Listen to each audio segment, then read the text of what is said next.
सचिन भाऊ किरण पावसकर ज्या पद्धतीनं भाष्य करतायत आणि काल त्यांनी माफी सुद्धा मागितली नाही, आपलं स्पष्टीकरण दिलं, पटणार आहे का?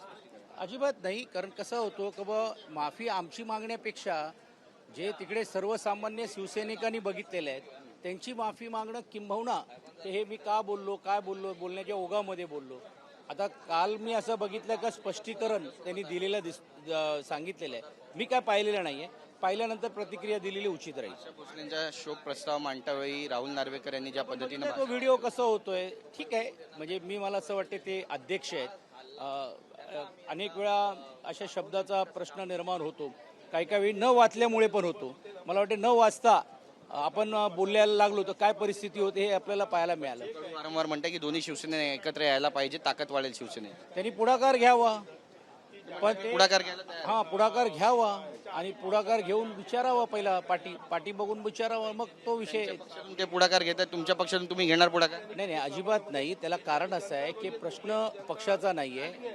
एक आहे नक्कीच शिवसैनिक जो प्रत्येक भागातला असेल त्याला हे काय पसंत पडलेलं नाही आहे. हे जे दोन भाग होणं तर शिवसैनिक आहेत. पण ज्या पद्धतीने हे सर्व घडामोडी झालेल्या आहेत त्या घडामोडी पाहता नजीकच्या काळात तरी काहीच होणार नाही. भाऊसाहेब वागचोरे असू द्या किंवा संजय देशमुख असू द्या, कार्यकर्ते संतापलेले आहेत. 27 तारखेनंतर आम्ही धडा शिकवणार अशी भाषा आहे त्यांची. ह्याला काय म्हणायचं?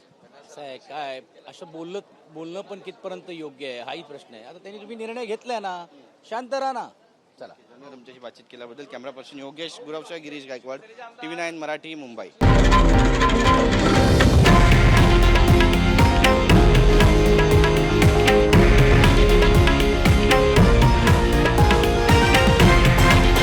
हे आहे देशातील नंबर 1 न्यूज नेटवर्क आणि आपण पाहत आहात TV9 मराठी, एकमेव.